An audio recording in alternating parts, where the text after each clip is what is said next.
What's up, gamers? We're here with Gandalf the White this time, and we're gonna go into deck profile. Today we're going over Nidoking. Alright, cool. Thanks, Jesse. So, there aren't really many fighting types in the format at all.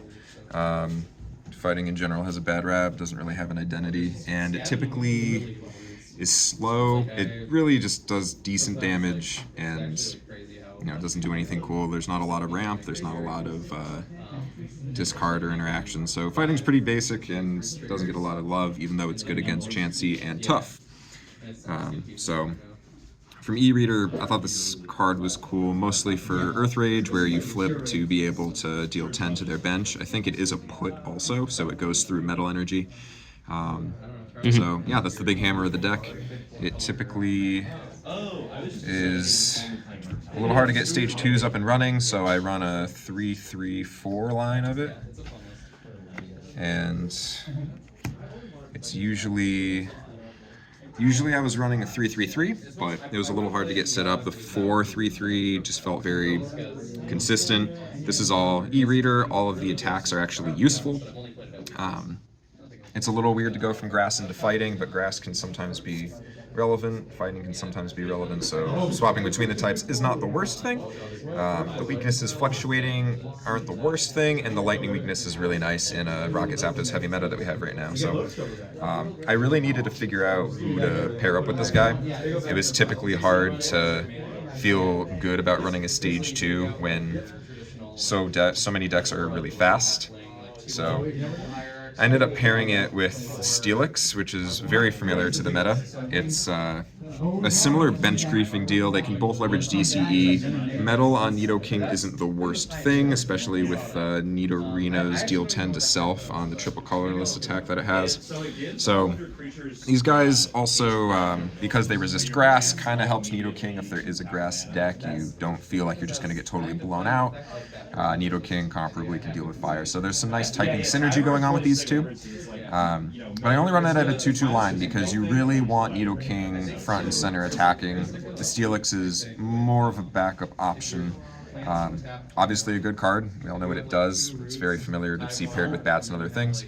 And the main reason was to pair it with Espeon, and we all know Promo Eevee. It's very nice to be able to play an Eevee, immediately evolve something, tutor out the Espeon. And this helps for a lot of reasons that we'll get into with some of the trainer base and some of the energy count, but they all use DCE. This thing can swing, which is nice. It's a free retreater.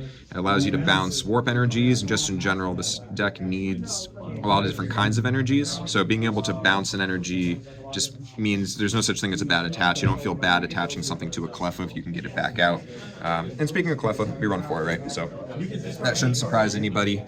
And that's really it. It's kind of mod heavy. You don't have a ton of room for energy. You need a lot of specials. So this deck, one of the things for solving it was to figure out how to best go about that.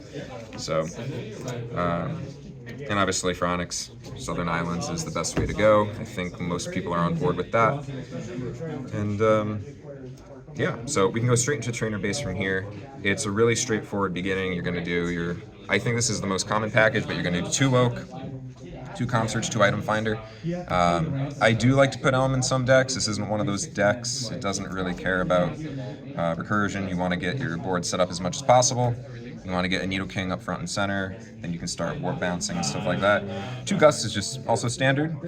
This deck doesn't have to be hyper aggressive with Gusts. Sometimes it's correct to slow the game down, gust up something so you can keep eking. And speaking of eking, you're always happy to see traders. I love Trader. Very fun to play an Eevee, Trader away an Espeon, evolve something else that's been waiting on board like the Nido line, and then pull the Espeon back out. So it just smooths over the curve a lot. I haven't had too much trouble in the realm of consistency with getting the board state set up to how I like it. And then I run 2 stadiums. Healing Field should be pretty straightforward. It can get awkward if you're dealing up bench damage with Steelix and Nidoking and the opponent's able to free retreat and use Healing Field, but when you're running Rainbow Energy, Healing Field just feels right sometimes. Nidoking's also really big, so an opponent trying to chip it down, sometimes Healing Field makes that almost impossible. Resistance Gem's a little weirder though.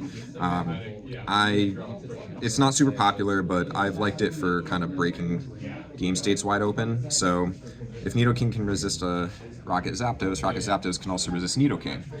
But Resistance Gym's means on the heads, Giant Horn's going to one-shot that Zapdos. Resistance Gym also means that, you know, a lot of, I guess, if there is another Steelix, you can get Grass through. I think of it as a double plus power or a double strength charm, but it kind of sticks around. And fighting resistance is kind of weirdly common. You know, there's a lot of psychic types sometimes have it. What else? Articuno for Rain Dance has it. Can't think of what else off the top of my head. But Noctowl. Oh, Noctowl, Dodrio. Yeah, so it's common enough where I felt like it was needed, and it has come in handy. So further on, back into the e-readers, Double Fan Club feels really good, mainly because it's a slow deck, and I feel like slow decks prefer 2 fan clubs. Faster decks usually only need 1. You don't want to get stuck with a Nidoran inactive. It's not the worst thing in the world. Sometimes it happens, but Double Fan Club, just you can pull out EV, kind of get going from there. It sets itself up nicely. To that effect, because it's a slow deck and it can be very slow, Copycat just gives a little boost to the discard from Oak and Comp Search and Item Finder. I really like it as a one of here. Steelix isn't Steelix without Strength Charm, and Nidoking doesn't mind Strength Charm. It also makes certain Resistance Gym math very, very funky. It just allows you to hit certain numbers, and if you can res Gym into a Resistance and then Strength Charm, you're doing plus 30 from hand. It's just, it can really break open a game state, and when you have a big body, it's very nice. Also, just to remind players or anyone viewing this video, we go with this specific Strength Charm wording. I know it was updated. We all know it was updated. We're using this wording, at least for the time being. Yeah, so what the wording means is, I think the updated version, it only increases damage to active. Correct. Old Strength Charm here means that Steelix can hit bench for 20 with Earth Rift. It doesn't work with the ability for Earth Rage, of course, but it's enough. Mm-hmm.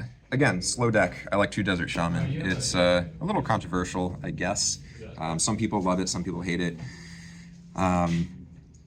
In a deck that is slow, you can't give yourself enough opportunities to draw the right things. So Copycat and Desert Shaman smooth things over. Desert Shaman will also slow down a really fast deck. Sometimes it's correct to Shaman if they have a big hand they're popping off and you're a little slow and don't have anything better to do. Shaman's not the worst thing to kind of keep equal footing. Once you get a Steelix down, once you get a Nidoking down, it's going to be hard for them to plow through it. So Shaman, just another way to slow things down. And of course a Town V, because, you know, sometimes you got a Town V back energy and Mons. So, and that gets to a really very lean energy count. 2 warps. Why only 2? Because Espeon can bounce it. You usually don't want to strand it. Maybe you put it on a Cleffa early game to Eek. You can always pop it back with Espeon. This deck heavily relies on Espeon to get around a low energy count. And that brings us straight to 4 metal. Again, good on Cleffa. Technically not bad on Nidoking. Obviously you want to stick it on the Steelix, but again, takedown on Nidorino, knocks it down from 30 to 40, still good versus babies, still allows you to take advantage of DCE. We also have 4 Rainbow Energy. It allows us to attack with grass. Sometimes poisoning is very relevant, not always, but niche. It also stretches how often you need fighting. It also applies to Steelix. It also turns Espeon on. So if you have Espeon online and you have been getting chip damage onto their bench with Earth Rage or chip damage onto their bench with Earth Rift, Espeon can take prizes fairly easily. So, and an 80 body's not bad. And then we obviously have 4 DCE. And from there, the last cards in the deck are Fighting Energy. And funny enough, only 4. Really lean on the energy again. But I found it comfortable. It's really hard getting used to bouncing with Espeon, I think. Like when I was first playing this deck, it kind of had to build itself backwards to get used to the play style, but it feels pretty strong. It's not really dependent on too much once you get set up. Energy removal is very good against it, but yeah, I think everything here has a good attack. It has performed pretty well when I have used it. It's good against Chansey, it's good against Tough. It resists Rocket Zapdos.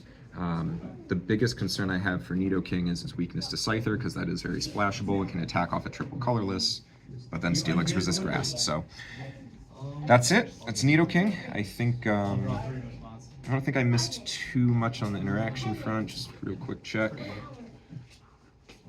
Yeah, I think that explains all of it. So Great. thank you. Thank you.